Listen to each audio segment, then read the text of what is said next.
Good evening, and welcome to the commencement for the Advanced Math and Science Academy's class of 2024. Will you all please remain standing while the senior members of the choir join us in leading the national anthem.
AMSA staff members, AMSA Board of Trustees members, parents, guardians, friends, students, welcome to the Class of 2024 graduation ceremony.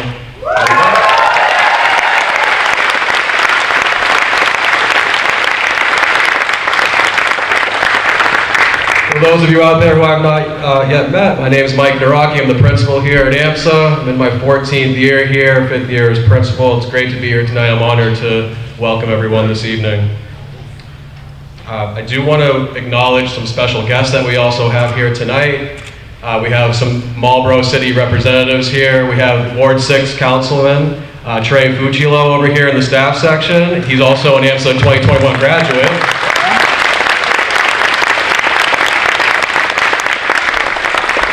And I think for the first time ever, we have the city of the mayor of the city of Marlborough here, Christiane. Thank you, Mayor Dumas, for being here tonight.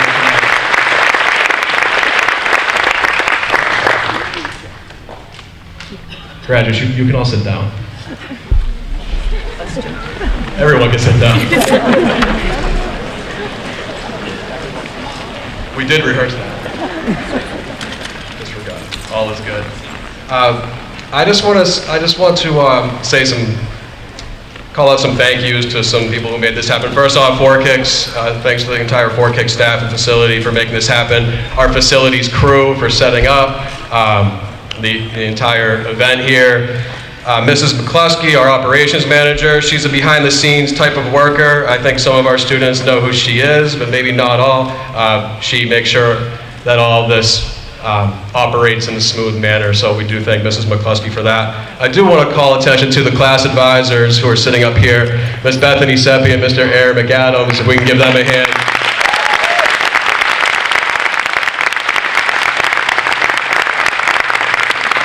As we all know, they are full-time teachers, but I feel like it's kind of a part-time, maybe even a full-time job sometimes, planning all the senior events. I feel like if you count the pep rallies, the senior celebration, all the trips, they probably organized, along with Ms. Sensi, our vice principal, they probably organized a dozen, maybe a few more events throughout the year. There's a lot of planning that goes into it. They've dedicated a ton of their time, and they still execute at a high level in the classroom for their day job. So I do want to call attention to them. They've done an excellent job this year.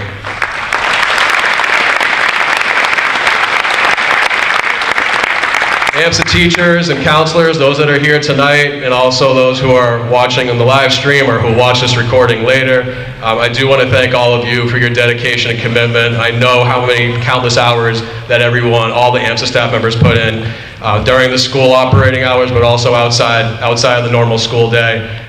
We challenge our students each and every day, whether it's in the office, in the classroom, outside the classroom, on the playing field, at an academic club event, wherever it is. I think our AMSA staff is second to none when it comes to raising the bar and holding everyone, including themselves, to high standards. So thank you to our AMSA staff.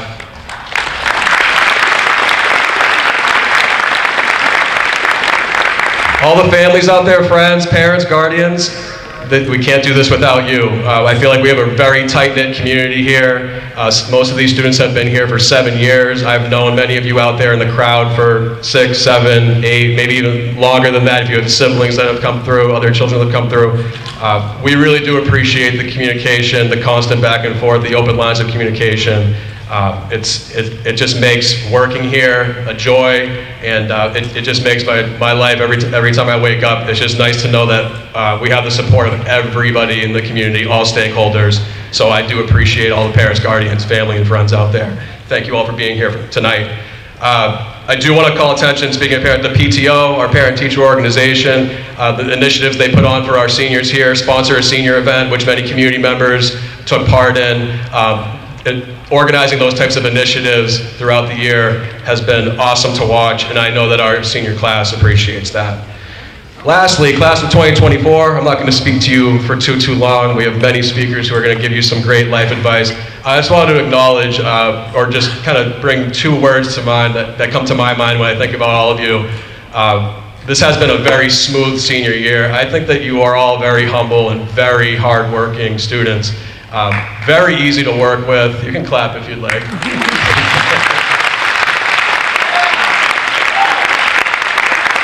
I can speak for the administration at least that we really enjoyed working with all of you this year. I think that you were represented very well by your senior class representatives, student government representatives, and we have Christiane and Manraaj up here. I believe they've done an excellent job leading you all throughout the year. It's just been a pleasure. I thank you all for that.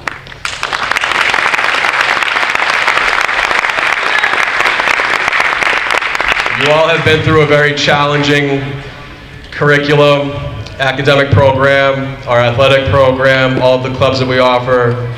You've brought your best, maybe not every day senior year. I know you guys catch that senioritis thing, but I know you all brought your best for the vast majority of your 7, 6, 5, 4 years, however long you've been here. It's been a joy. I think that you are all ready for the next step, whether you believe it or not. I think one day, hopefully all of you come back for one of our Back to the Future alumni events. And I love hearing the stories of the students who are in college or in the workforce out there or in the military out there, and they tell us how well that AMSA prepared them.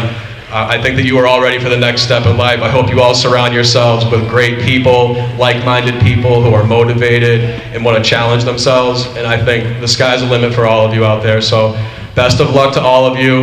We're going to get this, we'll get this celebration started. And have a great night, everyone. Thank you all for having me.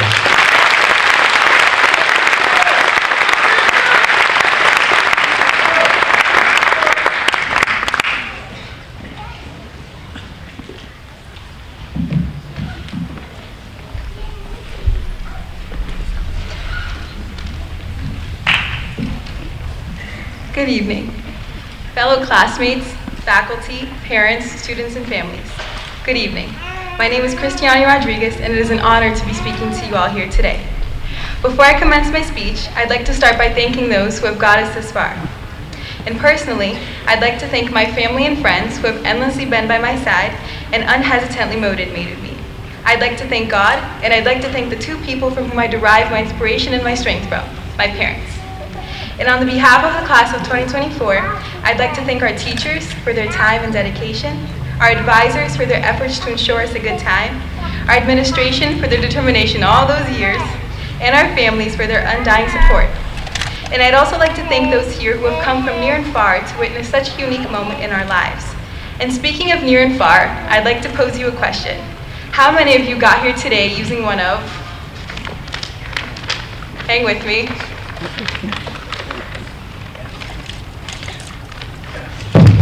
using one of these? Any show of hands?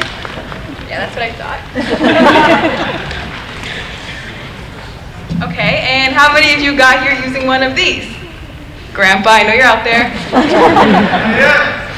I knew it. But that's what I thought.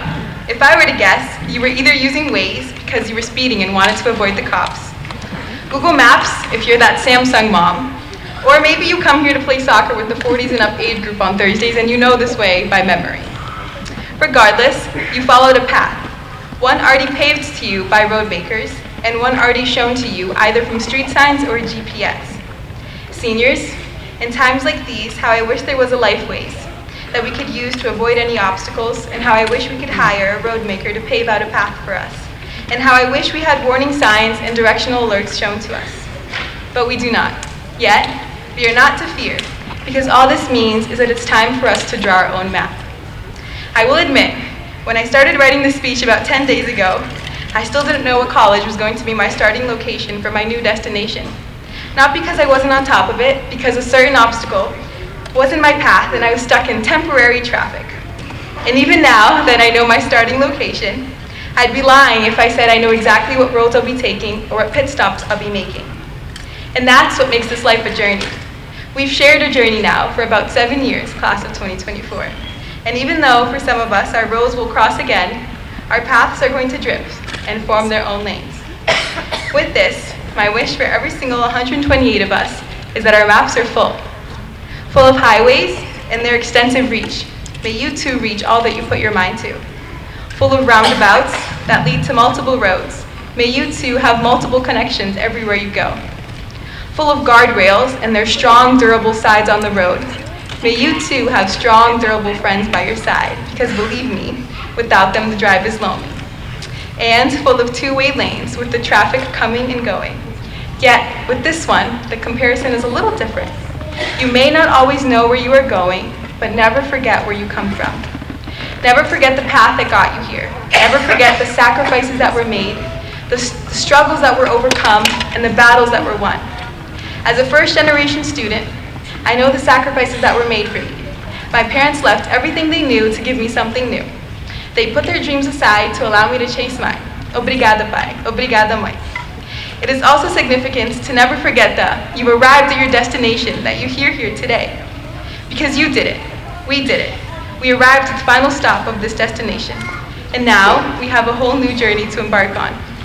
Although we do not know the world that awaits us, I do know that you are what the world is waiting for. You, the next innovator, the next entrepreneur, the next doctor, the next tradesman, the next politician, the next advisor, the next teacher, the next expert, the next explorer, the next businessman, the next founder, the next generation. Class of 2024, we are ready for this. We have been prepared with insightful road lessons from both our parents and our educators, and we have been equipped with our extensive vehicles with a tank full of encouragement and support. So now, as we stand on the edge of the unknown, ready to dive into the abyss of real life, put on your seatbelts and get ready for the drive, for this road is all yours to design. And remember, if you ever get stuck in a dead end, 3-point turns are still a thing. Thank you.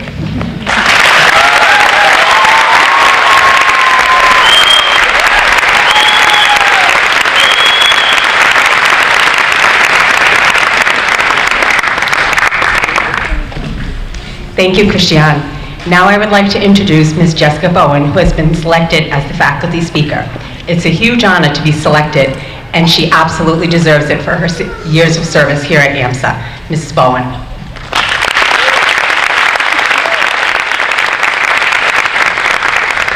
Good evening, boa tarde. Hello to my colleagues and all of the assembled family and friends, and mostly to the class of 2024. Thank you so much for the honor of selecting me to address you tonight. Although since public speaking is one of the most common phobias, I can't help but wonder if you are getting back at me for all those times I confiscated your phones. Tonight we gather to celebrate a significant milestone in your lives. I'm so proud of all of you. High school graduation is the latest in a series of school milestones. I'm sure most of you have some adorable picture of you on your first day of kindergarten, and you have that backpack you've got on you and it's a little bit too big, and you're ready to step onto that school bus. Remember when you thought the school bus was so cool? And along the way, you've had other milestones. You've had snapshots of your missing teeth and of your birthday parties, your first communions and your bar mitzvahs, your t-ball games and your dance recitals.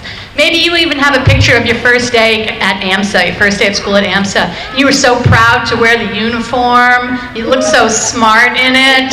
Now you can't wait to never wear that navy polo shirt ever again. Over the past few weeks, we've had a whole bunch of other rituals and milestones and closures and goodbyes. We've recognized all the work that you've done this year and throughout your high school career. I saw so many of your wonderful science presentations at Arts and Science Night. I saw your beautiful works of art.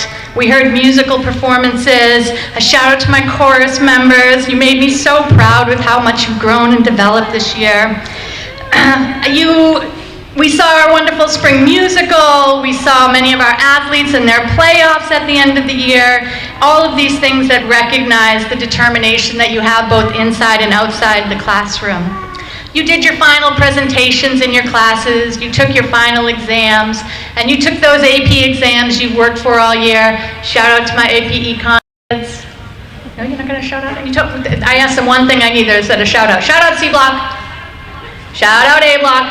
Come on. D Block, where are you? Oh, G Block, where are you?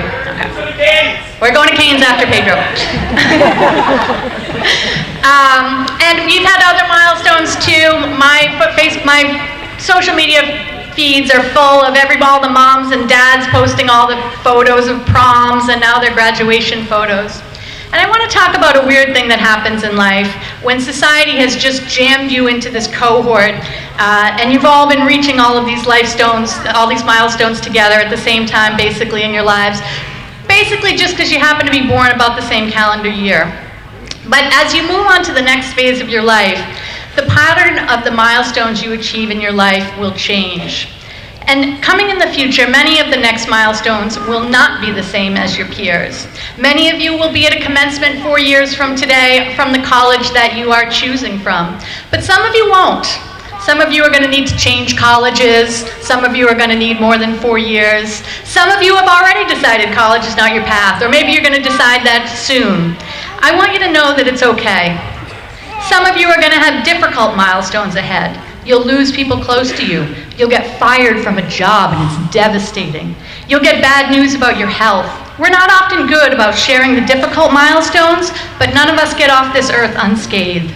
When that happens, it can feel like you're the only one, because everybody else is posting milestone photos of their kids at the prom. You're not the only one, and it doesn't mean anything is wrong with you. Some of you are going to have wonderful milestones to celebrate. I keep seeing my alumni friends with their engagements and their weddings and their new babies. Some of you won't. Some of you will have a first job and the first house you buy, your first promotion, the first time you get elected to city office and then come back to the school where you graduated from. Some of you will run your first marathon or climb the Eiffel Tower. Here's the message I want you to receive. Sometimes it feels like the person who is getting all of those milestones is winning at life. And that's just not how it works. We've sort of trained you to think this way in high school, and it's time to throw away that idea. Every one of you can win at life and have totally different milestones at totally different times and at totally different places. Being the first to get married is not nearly as important as finding the right partner for you at the right time in your life. It's going to be the same with the right job or the right place to live. We all build our lives in different ways and with different goals in mind, and it's good that they don't look all the same. Try to be humble about your own achievements and be happy for other people when they have something wonderful in their life. But don't do it by using other people's milestones to be a yardstick for your own life.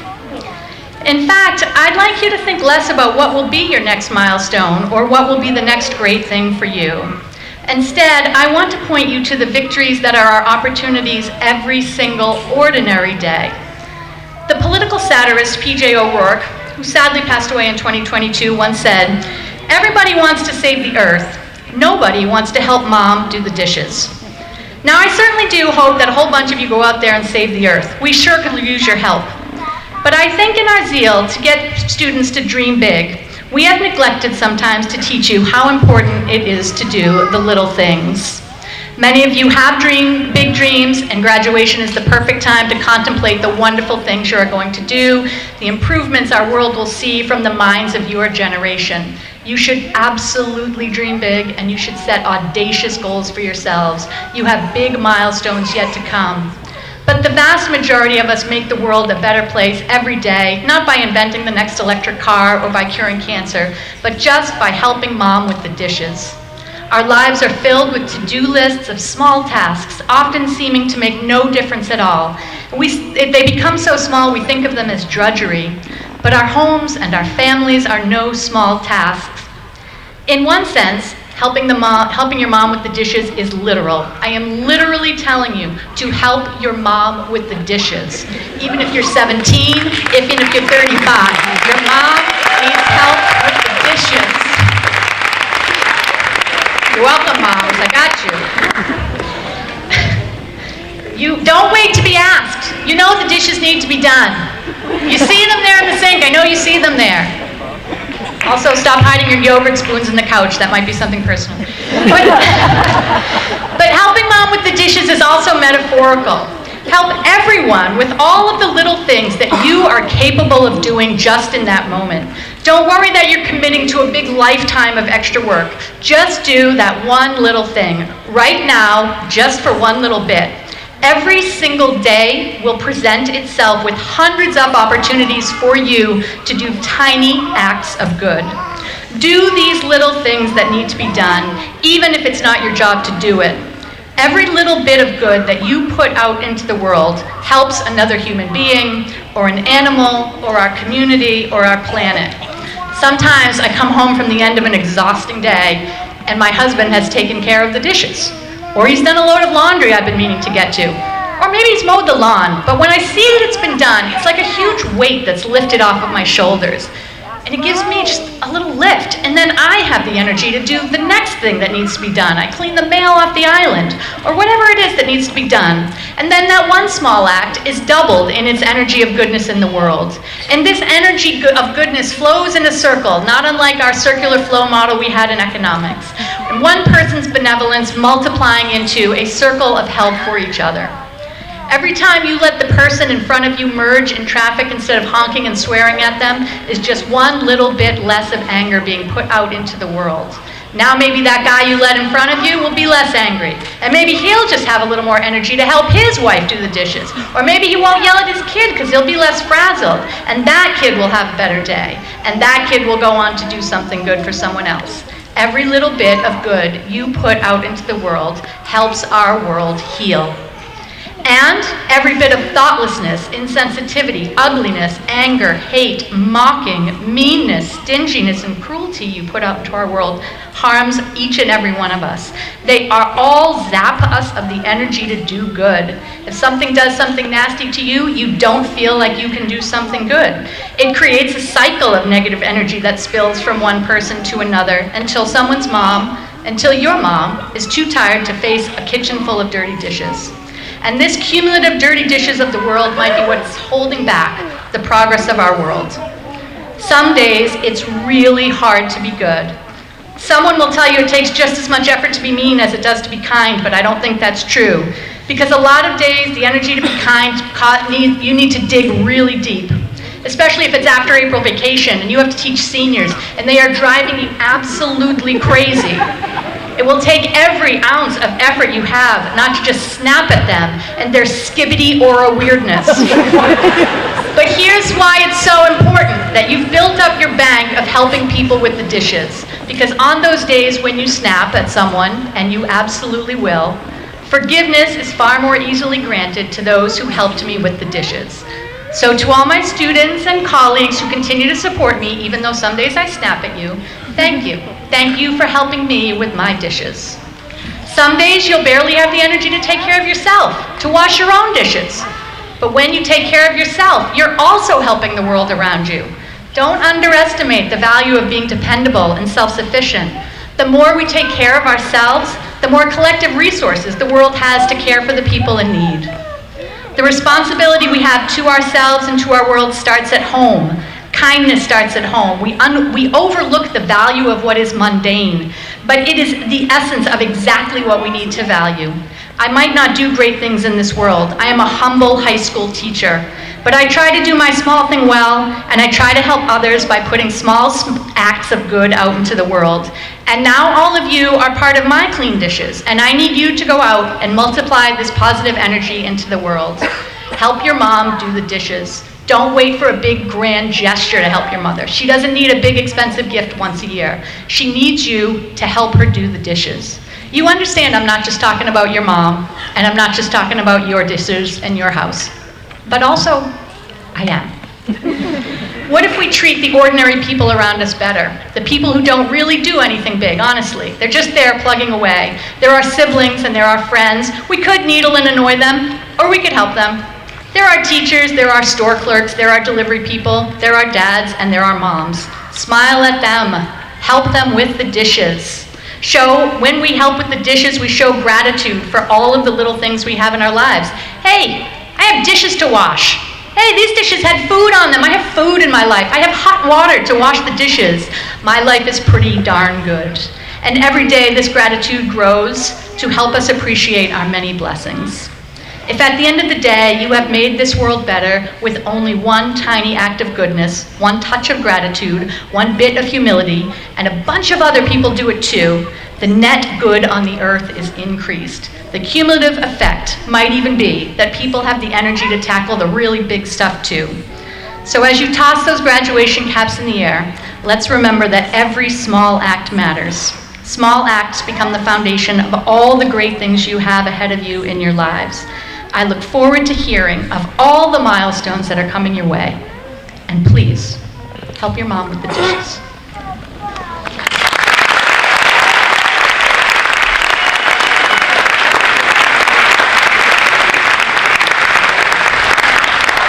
Thank you, Ms. Bowen. That was really inspirational for all of us, especially me listening to it. I have a lot of dishes I have to do, being my first year.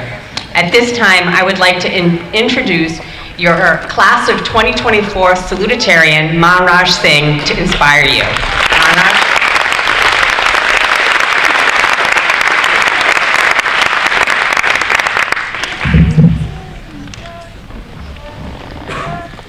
Wow, it's even more people than last time. Good evening, everyone. Thank you to all the teachers, administration, friends, siblings, parents, extended family that have joined us here today for this monumental occasion.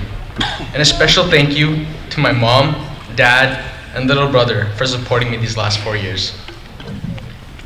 As most of my peers know, but a lot of you may not know, my name is Manraaj Singh, and I'm extremely honored to be speaking as class salutatorian at this graduation ceremony for the class of 2024. Many of you may be thinking, who keeps giving this kid a mic? And I promise you, I'm not getting any less nervous every time.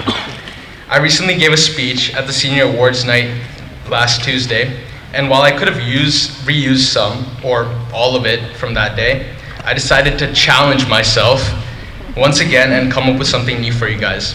Shout out to all of you who understood that reference.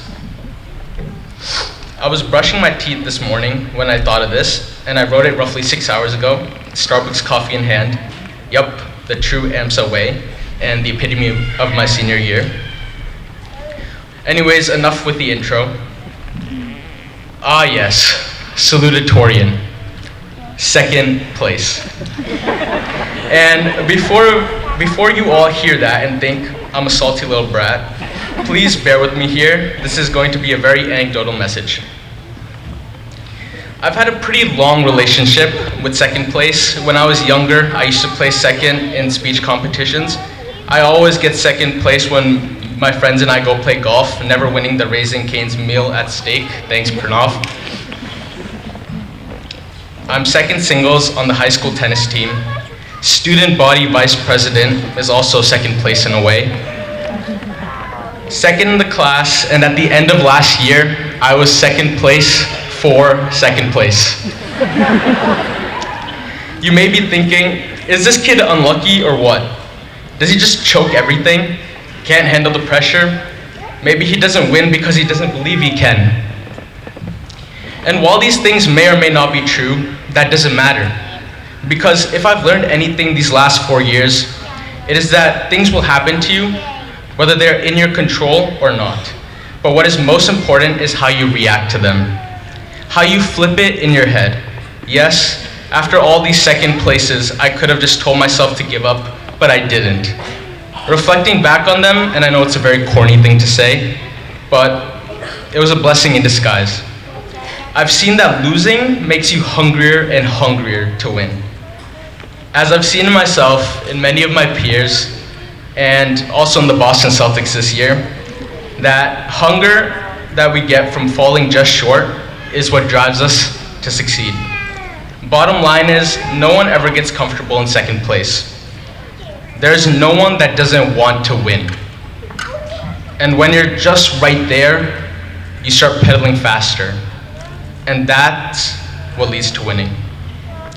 Here's an inspiring story, kind of. In my 10th grade year, the tennis team lost in the CMAS finals when it all came down to me, and I had arguably the biggest choke in sports history, which I don't think any of my teammates from that year will let me forget. The next year, we went to the CMAS tourney finals again and lost. Again, it all came down to me, and I was so close. But we placed second again. Things like these could make a lot of athletes want to give up, but I'd say it made me and my teammates want it a lot more. This year, we made it there again, and we finally won.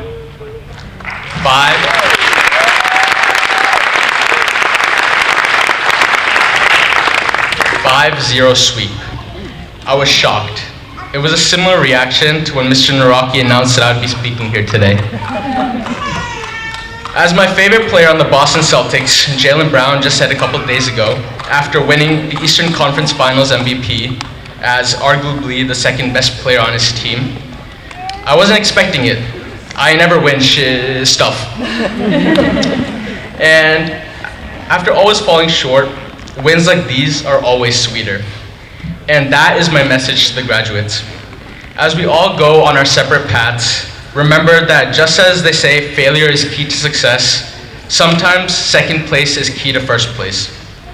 Be grateful for where you are, keep looking forward, become hungrier through the failures, and be proud through the successes.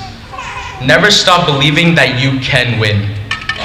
Life is short and it moves really, really fast. Don't dwell on what's happened. The way you flip things is how you'll remember them. Do not live a life of regrets.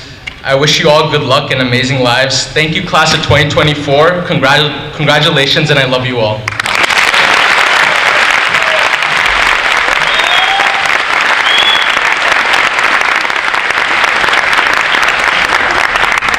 Thank you, Manraaj. I understand the challenge. I also want to share with you that you're not Bill Buckner, so it wasn't the biggest joke ever. And you probably have to be close to my age to understand that joke, or you have to be Mr. Anderson. Okay, I also have the really amazing pleasure to introduce tonight's valedictorian, and that's Ian Gifford. Ian.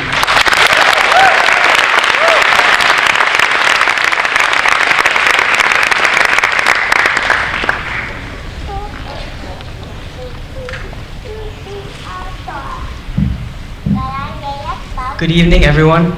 If you don't already know me, my name is Ian Gifford, and if you do know me, you probably know that speeches in front of large audiences is not really my thing, so I'm going to keep this short. Thank you to the faculty, administration, teachers, and friends and family for being here today to celebrate an incredible group of students.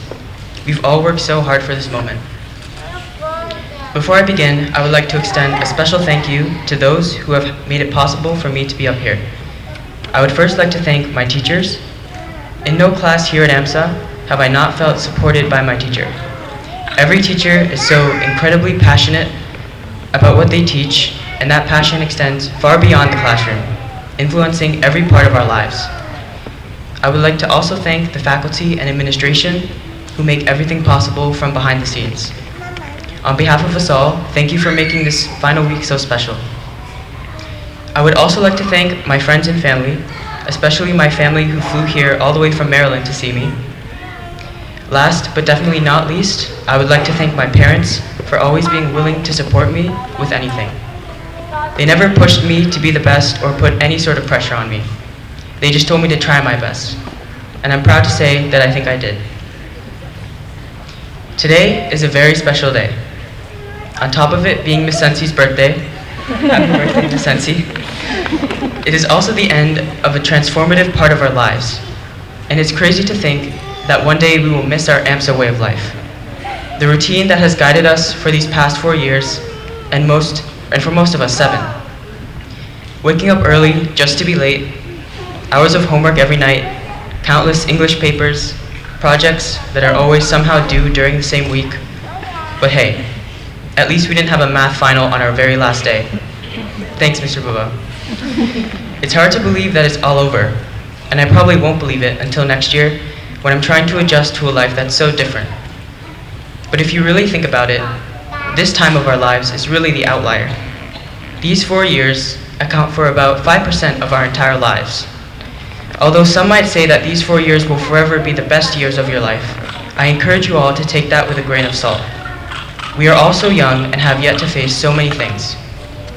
Some of us are going international, like me, some to different states, and some just an hour or 2 away. But it doesn't matter how far you're going. Each and every one of us will experience new things, meet new people, and meet a new version of ourselves. These things will come to define your life. Before I finish, I want to share something that Ms. McAvoss told me and a few others just a few days ago. On Tuesday, just after she had finished sharing her whole life story with us, as she usually does, she told us that she writes the same exact thing in everyone's yearbook. She writes, "Be happy." Although she writes the same thing for everyone, it comes from the heart, and it embodies a deeply personal message. In this two-word phrase, she encourages us to find the thing we are most passionate about, and this looks different for everyone.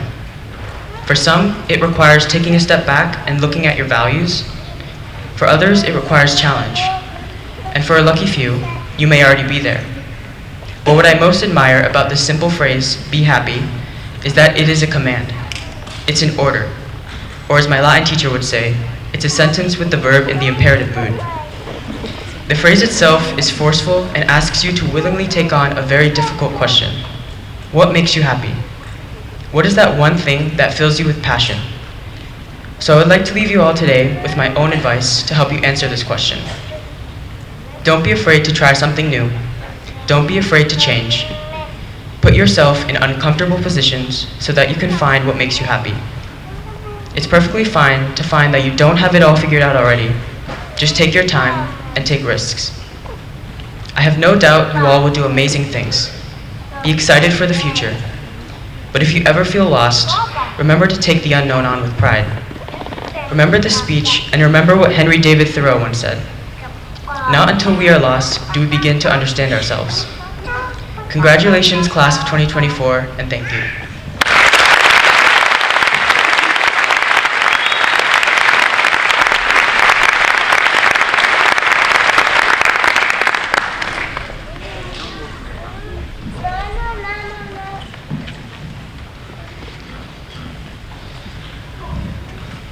And now it is time. It's time for the conferring of diplomas. Class of 2024. Could we ask the first row to rise? Proceed to the right.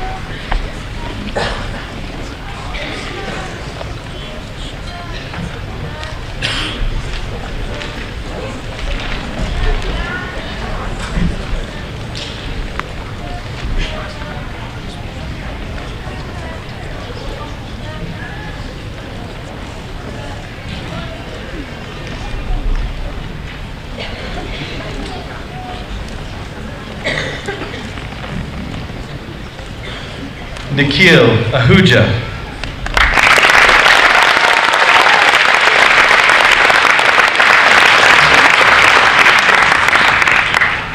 Samuel Alganin.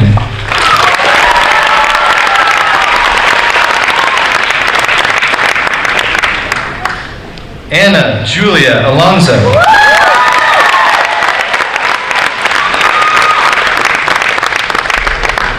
Amelia Mary Altanoff.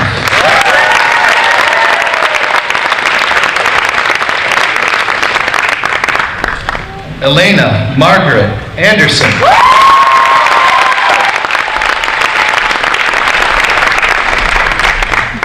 Olivia Donna Maria Andrade Kane.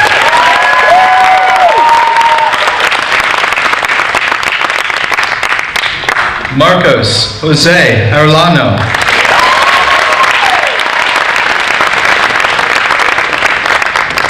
Mateo Ildefonso Arellano.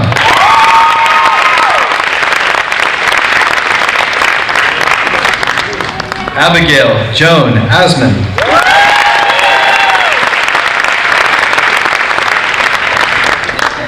Pranav Balaji.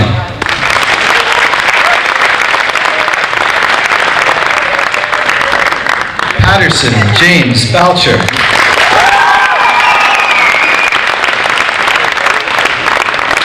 Methru Bandara.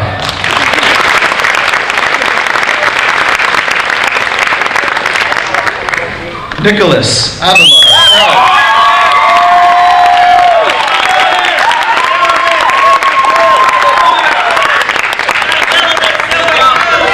Kimberly Ashley Boaventura.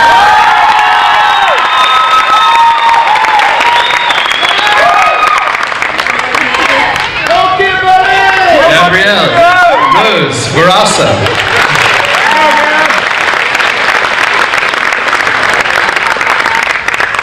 Gabriel Thomas Bullis.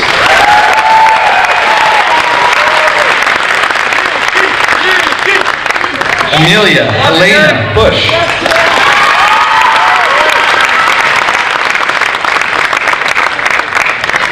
Ryan Michael Carrigan.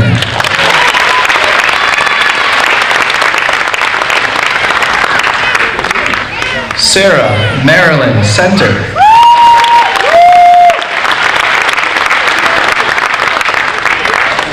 Ariana Gabriela Claveria.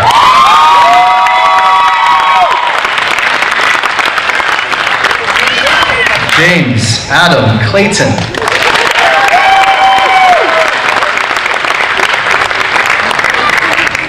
Victoria Jackie Perez Cruz.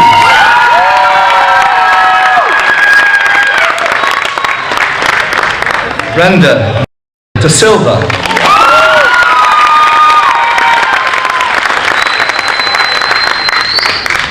Gabriel Mateus Costa Da Silva.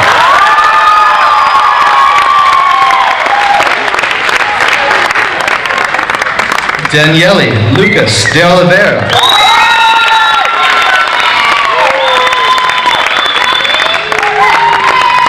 Pedro Enrique de Freitas.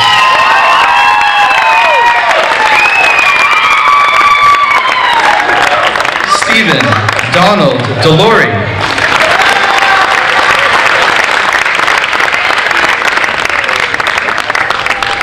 Eleanor Elizabeth DeMartin.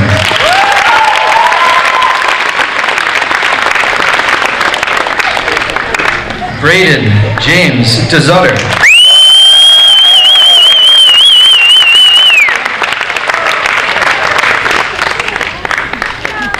Reagan Jacqueline Dion.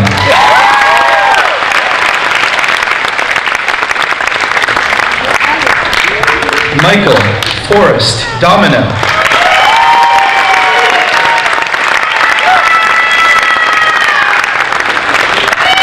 Juliana Jean Grant.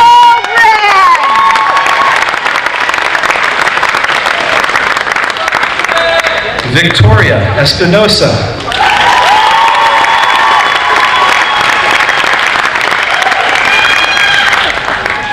Anna Cecilia Souza Ferrari.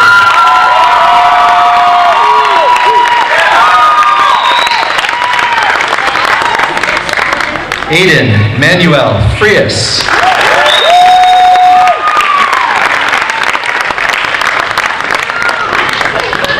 Lorenzo Coelho Gastaldo.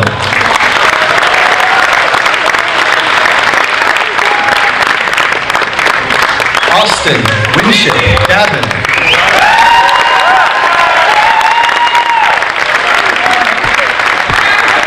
Thomas Nathaniel Geninger.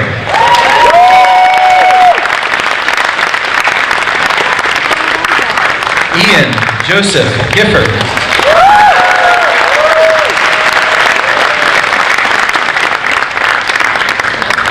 Colin Thomas Glenn.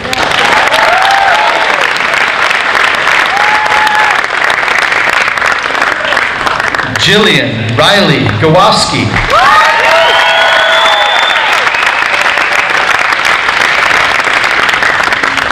Maya Anna Gurevich.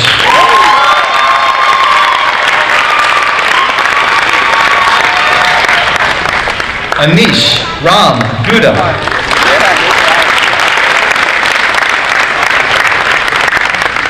Chauncey Glenrob Gennard.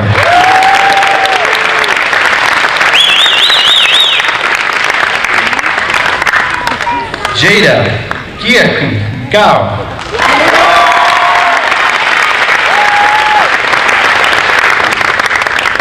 Jacqueline Marie Hartman.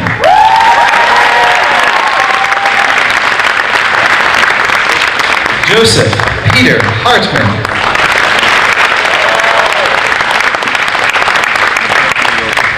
Justin Frederick Hartman.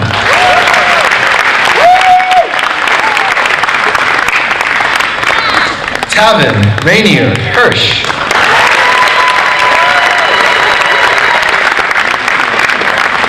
William Joseph Holmes.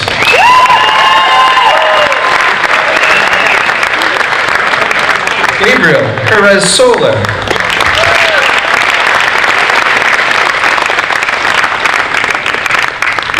Gabriella Shabarani Emmanuel.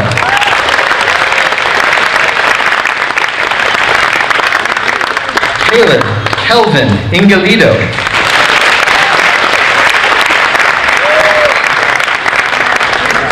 Claire Olivia Jackson.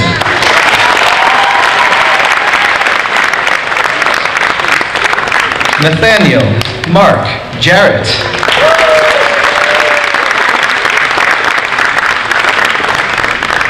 Jason Joel Joe.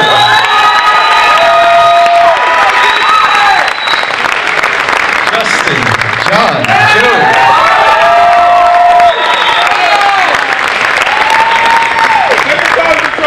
Alfred Joseph.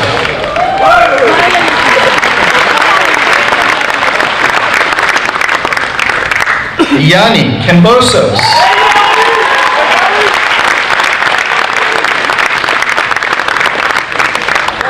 Hayden Robert Carney.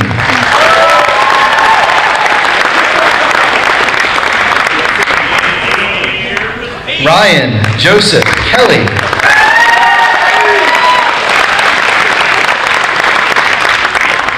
Avantika Kethu.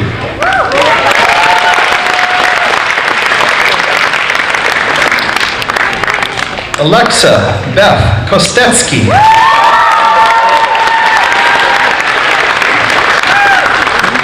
Timothy Ryan LaFollette.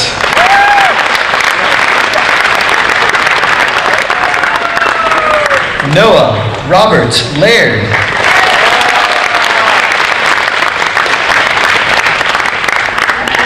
Joseph Richard Lieber.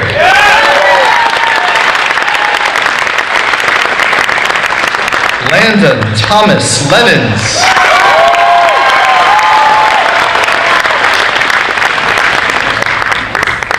Victor Vadimovich Longinov.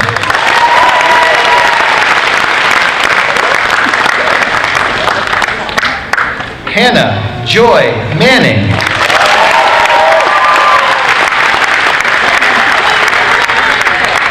Andrew Wilfred Marceau.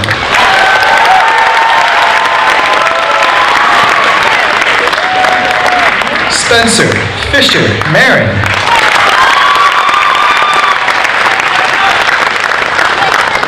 Maxine Andreas Martin.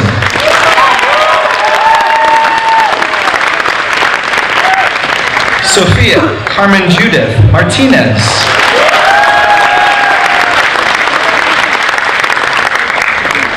Grace Ellen Mason.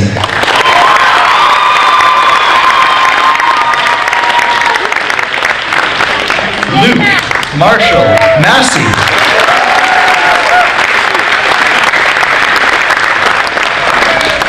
Casey James Matevich.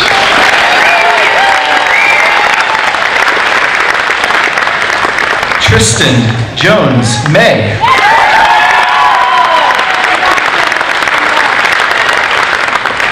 Miles Lee Maynard.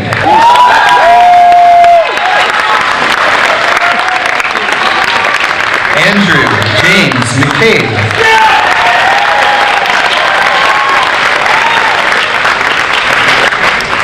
Daniel Edward McLaughlin.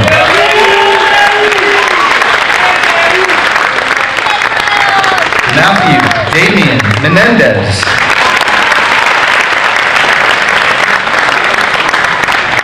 Faith Elise Payton Milton.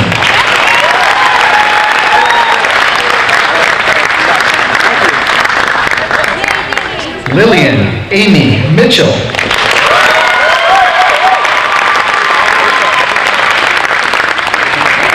Felipe Ferreira Monteiro.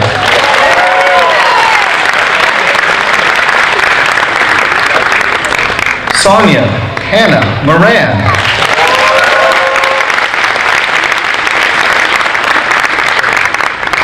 Mariam Krilos Morkos.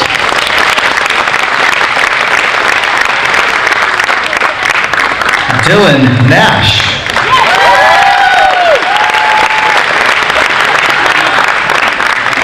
Sophie Ray Nash.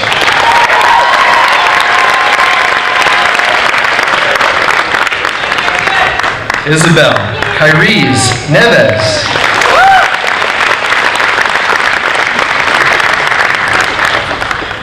James Daniel Nugent.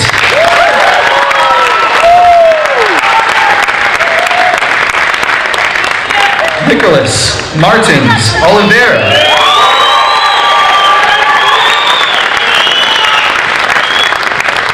Damian Carol Osborne.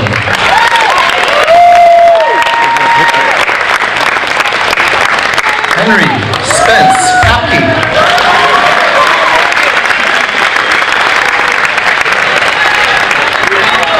Nikhil Manish Patel.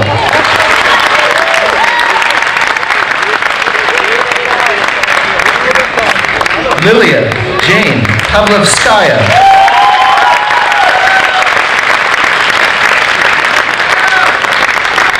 Ariana Logan Peace.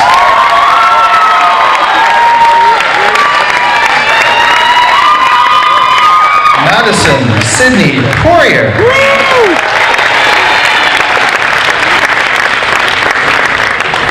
Kira Margaret Powers.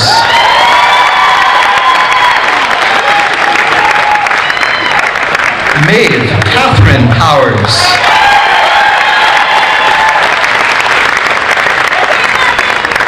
Manu Abakaran.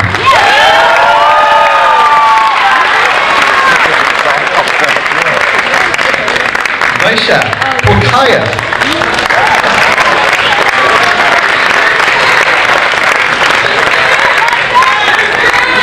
Isabella Ann Costa Rand.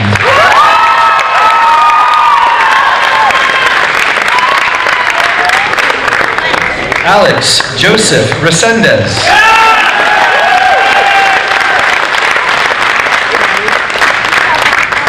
Christiane Camara Rodrigues.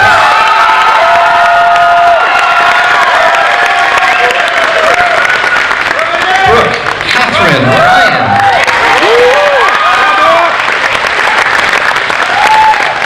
Ishani Saha.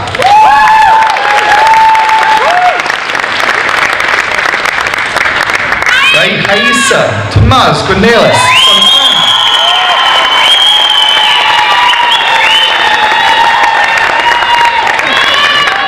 Dylan Ishan Simangal.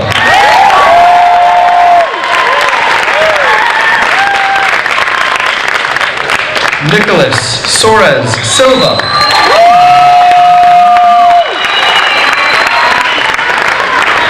Manraaj Singh.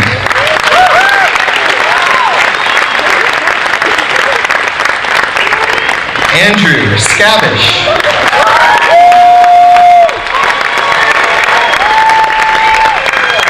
Anthony Joseph Skillings.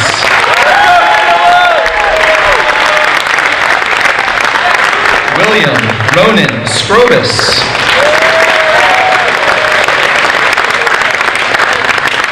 Catherine Ann Snow.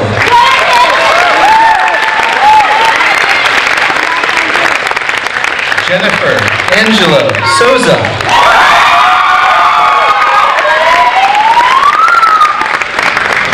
Robert Brady Spitzer.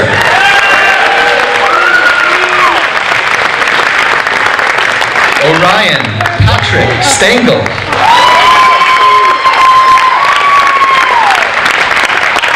Alexander James Todd.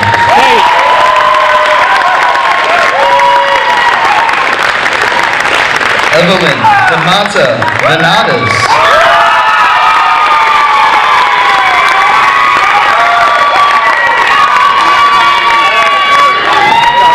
Joseph Denison Baraka.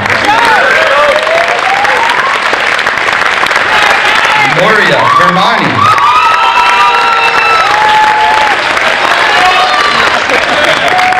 Hallie Elizabeth Walsh.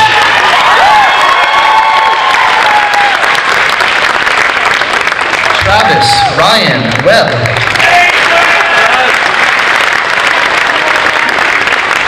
Connor Sterling Williams.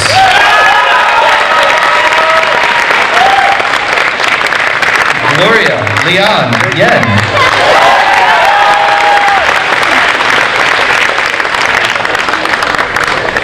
Dylan Mateusz Zikas.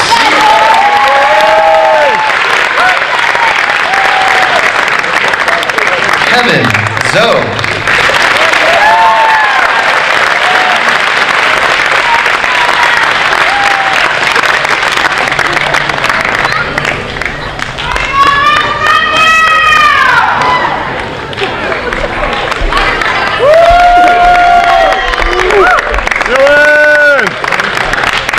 It's now my pleasure to call to the podium Dr. Lisa Mobley for our closing remarks.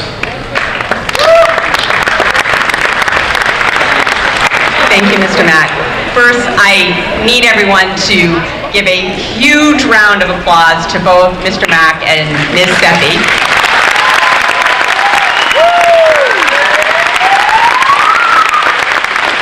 For approximately 11 years, I had that job of reading all the names and trying to get them right. And I can tell you there are perpetual stains on the dress underneath the robe from sweating through it. So thank you so much. Well done. Congratulations.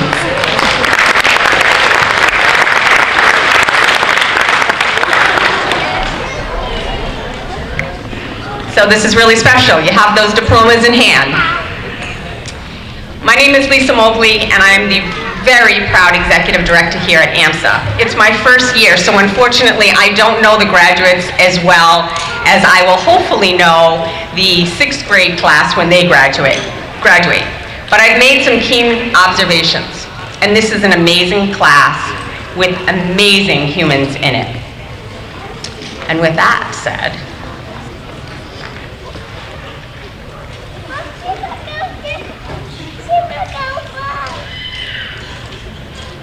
AMSA families and friends, esteemed faculty, guests, dignitaries, and of course, the brilliant graduates of AMSA's class of 2024. I have the honor to provide the closing remarks for this ceremony this evening. In other words, I am what stands between you and your forthcoming celebrations. So, as we gather here today to celebrate this momentous occasion, I can't help but reflect on the journey that has brought us all to this point. Graduation is a time of transition, a time of reflection, and a time of looking toward the future with hopeful anticipation. I've spent the last 30 years in education, and children's literature still holds a wealth of wisdom to assist me in navigating through life. Thus, this evening, I will share one of my favorites with you, the class of 2024. If You Give a Mouse a Cookie by Laura Numanoff is a comical read, but it draws a parody of your life at AMSA and beyond. And for those of you unfamiliar with this piece, a boy gives a mouse a cookie only to provide a litany of requests until the end when the mouse is tired, thirsty, and he's yet hungry again. When we think about the journey of learning, it is often compared to a never-ending quest for knowledge and growth. Your student government VP, Manraaj, said it best at awards night. He said, as AMSA students, we have always had the propensity to challenge yourselves every day. Think about that. That's why he didn't use the same speech again. The propensity to challenge yourself every day. That's what sets AMSA students apart from other students. And I know this because I've spent the last 30 years watching other students. There's something special about you. Our AMSA teachers create an environment where you're encouraged to actually revere learning, instilling in you a perpetual thirst for knowledge. And what better way to illustrate this journey, this propensity for challenge, than through the timeless tales of If You Give a Mouse a Cookie. In this beloved children's story, we follow the adventures of a curious little mouse whose appetite for more never seems to be satisfied. Sound familiar?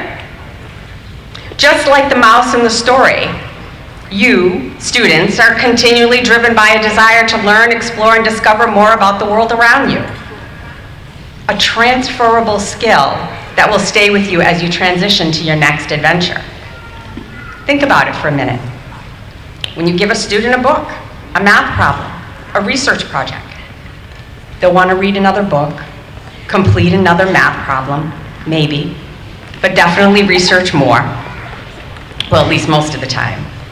And when you introduce them to a new concept, they'll want to fully delve deeper and try to understand it.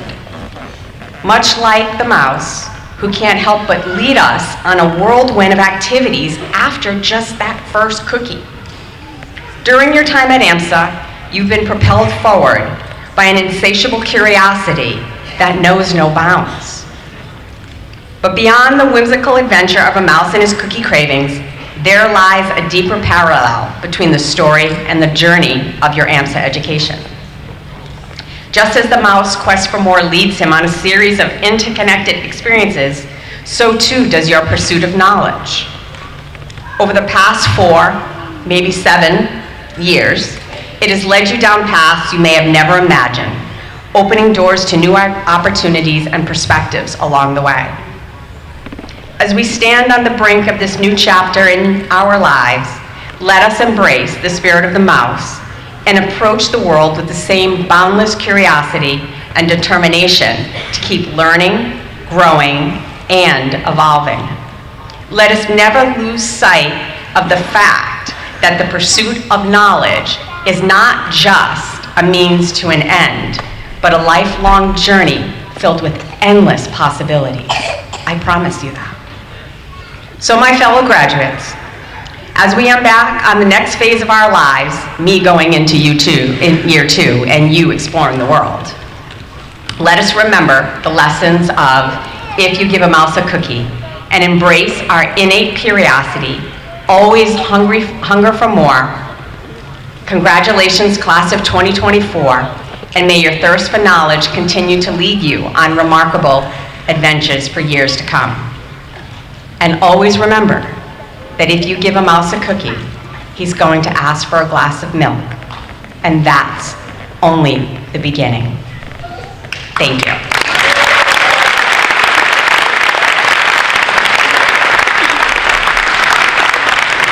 So now I would like to ask Christiane and Manraaj to come on up with me to help you leave AMSA and head on to your journey wherever that may take you, and also to present them each with a copy of If You Give a Mouse a Cookie.